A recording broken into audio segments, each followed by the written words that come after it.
Teman-teman tahu semua, dalam hukum fotokopi bukan bukti. Clear ya?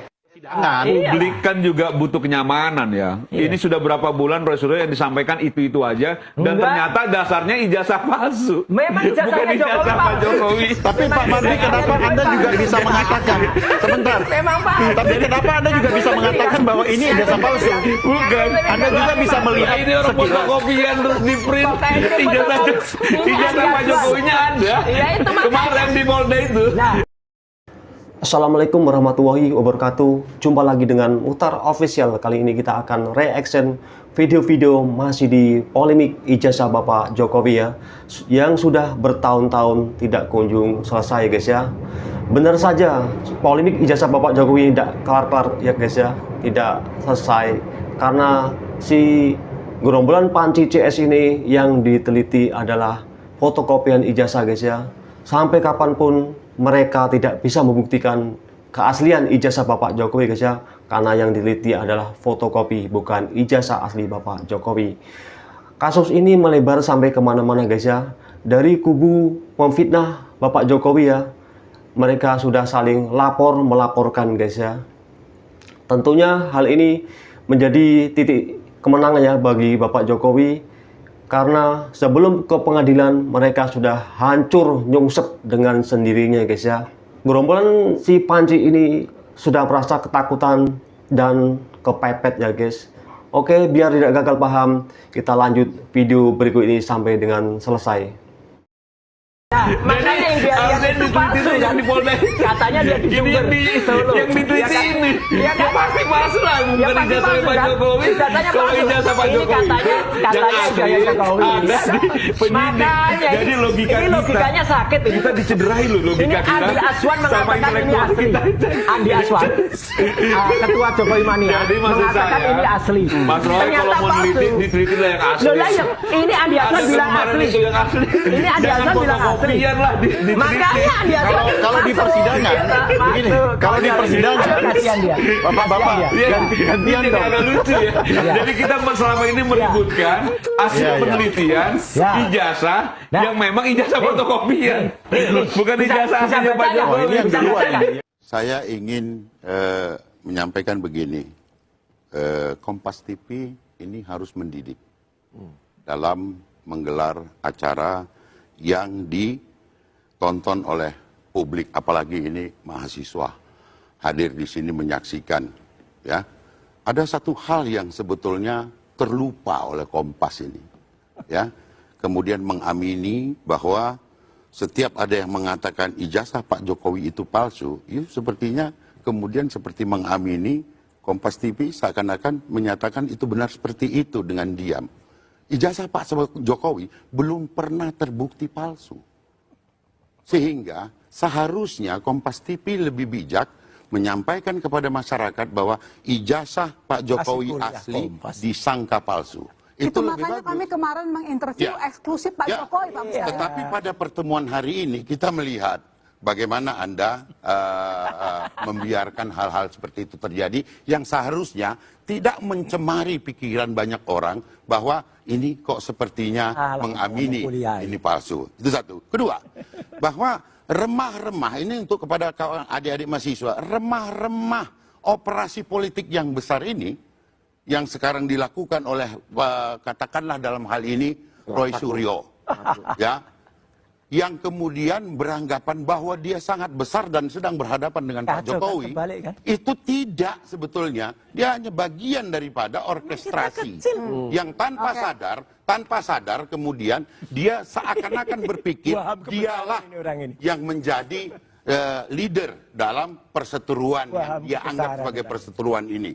Sehingga pada satu kesempatan pun ada orang yang menyatakan berani nggak you buka rekening, ini ada kegugupan di situ. Karena apa? Mengorkestrasi ini selama bertahun-tahun itu tentu butuh effort yang sangat besar. Dan bohong itu kalau tidak di belakangnya ada operasi politik yang dilakukan. Betul sekali Bung Semar ya. Menjadi pengayaan bagi Kompas TV dan masyarakat dan tentu juga ada.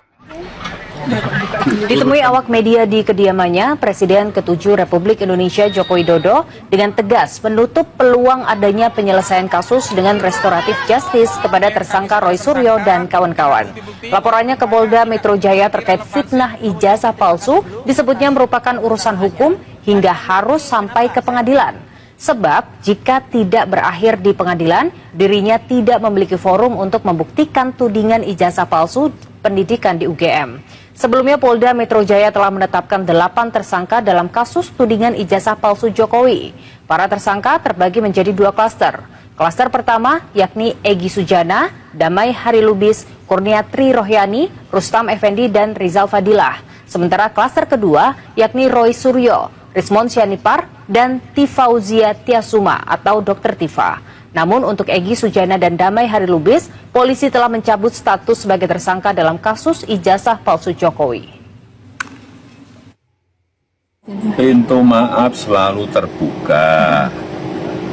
Tapi sekali lagi urusan maaf, memaafkan itu urusan pribadi ke pribadi. Kalau yang di Polda Metro itu sudah urusan hukum. Artinya urusan pribadi, maaf memaafkan, tetapi urusan hukum ya urusan hukum. Dan memang harus sampai ke pengadilan. Karena kalau enggak, saya enggak punya forum untuk menyampaikan bukti mengenai kasus ijazah ini. Itulah pernyataan tegasnya dari Bapak Joko Widodo bahwa tidak ada penyelesaian melalui RJ atau restoratif justice ya guys ya. Sudah tertutup bagi mereka untuk RRT ini tentunya guys ya. Tapi untuk masalah memaafkan kata Bapak Jokowi itu urusan pribadi ya. Tapi hukum tetap berjalan, itu kata Bapak Joko Widodo guys. Irma Caniago murka, minta Roy Suryo CS ditangkap. Jangan gaduhkan Republik. Kasus ijazah Jokowi makin panas. Isu lama yang tak kunjung reda kembali memanaskan ruang publik. Ya, isu ijazah Presiden Joko Widodo kembali digoreng dan disebar kemana-mana. Dan kali ini, respon keras datang dari politisi Partai Nasdem, Irma Caniago. Dengan nada tegas, Irma menyatakan, tangkap Roy Suryo CS, mereka bikin gaduh Republik. Bukan tanpa alasan, menurutnya isu ini bukan lagi soal kritik, tapi sudah mengarah pada upaya mengacaukan kepercayaan publik terhadap negara. Irma juga menyoroti permintaan agar Singapura ikut memeriksa ijazah Presiden Jokowi. Baginya, ini bukan sekedar permintaan teknis, tapi penghinaan terhadap Indonesia dan lembaga negaranya sendiri. Kalau sudah tidak percaya pada negara sendiri, Irma dengan tegas berkata, pindah saja ke Singapura, jadi warga Singapura. Lebih lanjut, Irma menyebut pola yang berulang dan tak berkesudahan. Hari ini diminta bukti A, sudah dibuktikan. Besok minta B, setelah itu C, dan setelah C minta lagi D. Kalau begini terus, bukan klarifikasi yang dicari, tapi keributan yang dipelihara. Di tengah semua kegaduhan ini, Presiden Jokowi justru memilih diam. Tak keliling studio TV, tak mondar-mandir podcast, tak sibuk membantah satu persatu. Santai, tenang, khas Pak D. Sebaliknya, yang paling ramai justru mereka yang terus berpindah dari satu stasiun TV ke stasiun TV lainnya. Betul sekali. Dari satu podcast ke podcast berikutnya. Koar-koar menyebar isu dan tuduhan. Ironisnya, Jokowi yang dituding bikin gaduh, padahal beliau diam saja.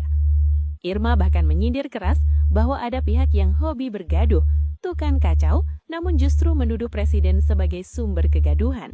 Kalau Republik ini stadion, yang satu duduk tenang di bench, yang lain teriak kemana-mana sambil minta VAR diputar ulang terus. Aduh, pernyataan Irma Caniago ini menjadi sinyal tegas.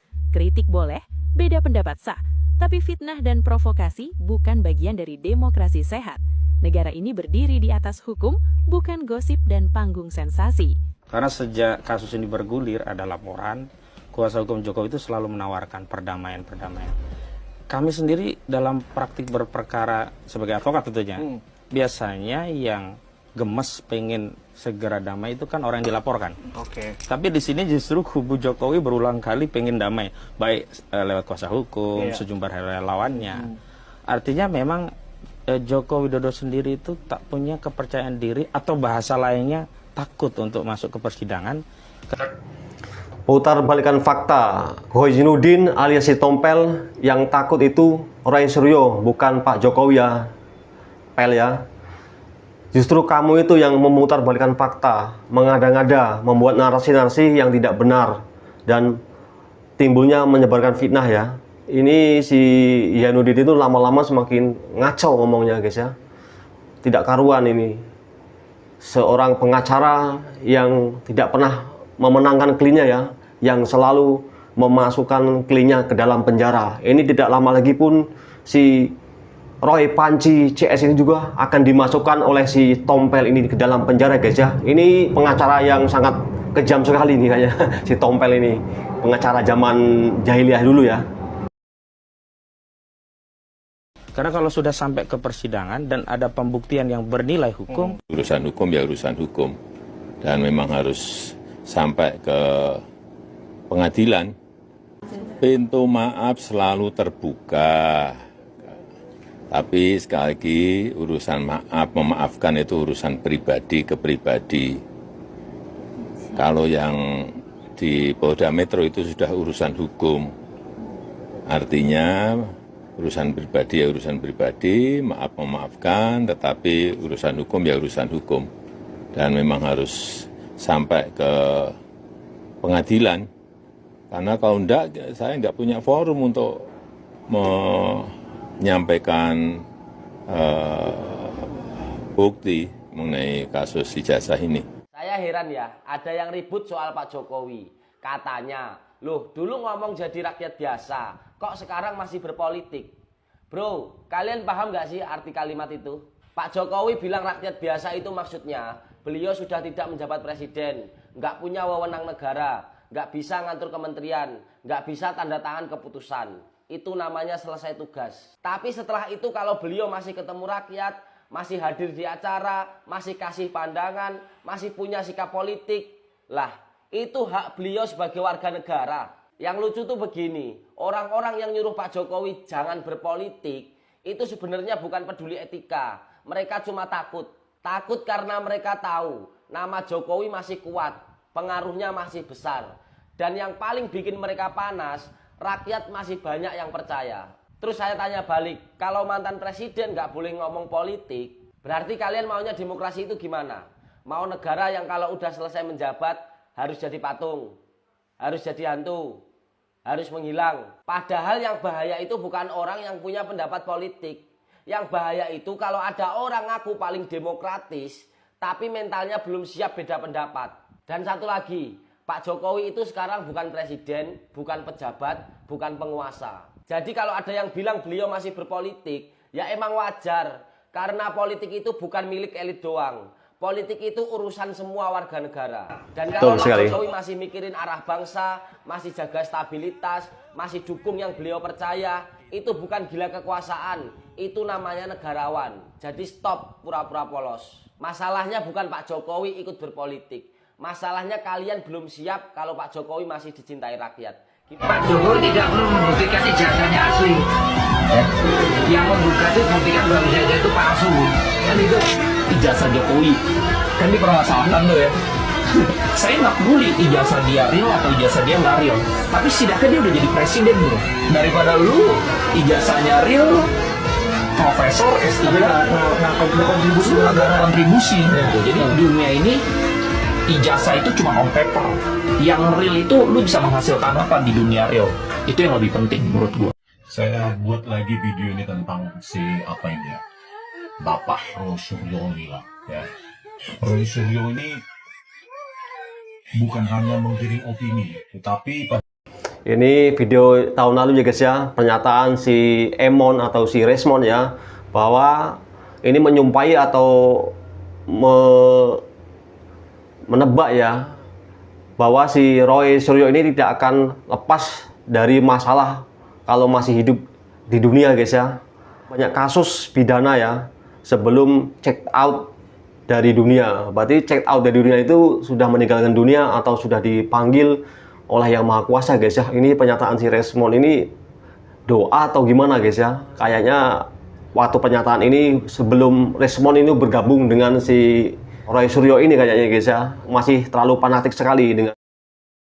Pada saat itu di persidangan juga membuat keributan, gitu. Membuat keributan dengan cara menunjuk saya saat itu dengan mengatakan bohong di persidangan.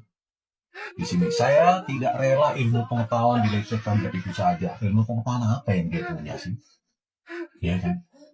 Dengan big mouth seperti itu tidak ada terminologi ini ya. Ya mungkin terminologi Photoshop mungkin ya.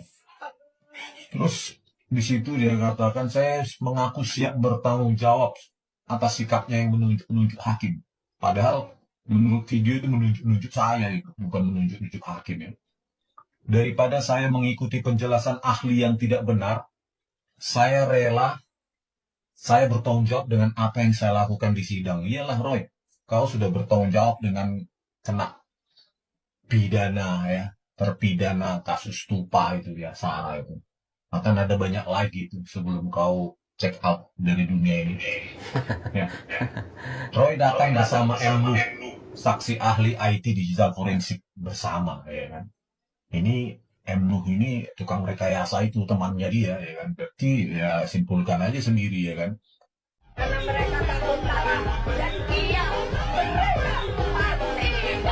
Tidak ada yang saya takuti untuk kepentingan nasional, untuk kepentingan rakyat, untuk kepentingan bangsa, untuk kepentingan negara. Tidak ada yang saya takuti.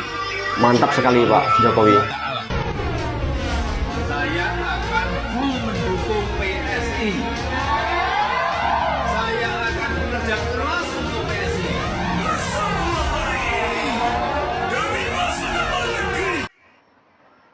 Jadi memang kalau politik ya saya belajar dari Pak Jokowi.